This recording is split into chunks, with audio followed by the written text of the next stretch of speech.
భారతదేశ మాజీ ప్రధాని రాజీవ్ గాంధీ గారు ఈ దేశం కోసం, ఈ దేశంలో కాదు ప్రపంచ శాంతిని కోరి చేసిన ప్రయత్నానికి ఫలితంగా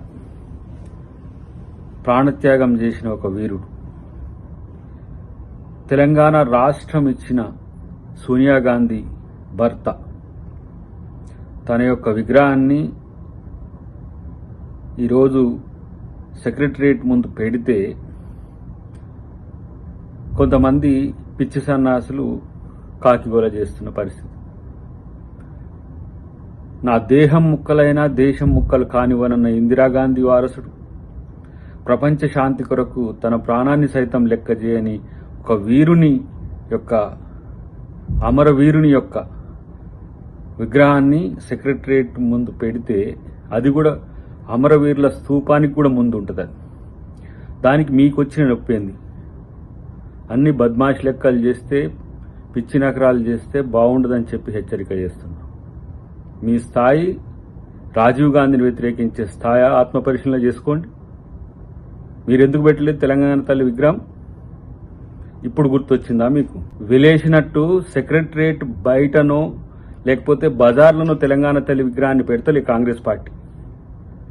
తెలంగాణకు గుండె చప్పుడైన గుండెకాయ లాంటి సెక్రటరియట్ ముందు ప్రజాప్రతినిధులు, ముఖ్యమంత్రి నుంచి సాధారణ ఎమ్మెల్యే వరకు సామాన్య పౌరుడు వచ్చేంత ప్లేస్లోనే, ఎంట్రన్స్లోనే సెక్రటరియట్ లోపల ఈరోజు కాంగ్రెస్ పార్టీ తెలంగాణ తల్లి విగ్రహాన్ని పెడుతుంటే పనికిరాని సన్నాసులు, చిల్లరగాళ్ళు ఇలాంటి ఒక తలకు మాసిన నిర్ణయాలు తీసుకొని రాజీవ్ గాంధీ విగ్రహాన్ని కూల్చేస్తాం, మేము వచ్చేస్తే తీసేస్తాం.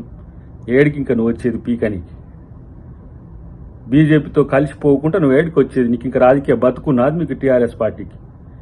అటు కేటీఆర్ ఒకడు, ఇటు హరీష్ రావు ఒకడు, ఆ ముసలోడేమో ఇంట్లో అంతాడు.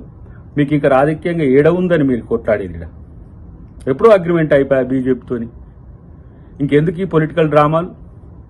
మీ అస్తిత్వం కోసం చేసే ప్రయత్నంలో కాంగ్రెస్ పార్టీ ఆత్మగౌరవం కాదు, భారతదేశ ఆత్మగౌరవమైన రాజీవ్ గాంధీ ఇలా పోయింది కదా మొక్కి, అందరు కుటుంబం అంతా పోయి సోనియా గాంధీ కాళ్ళు మొక్కినాడు గుర్తురాలే ఎవరి భార్య తను.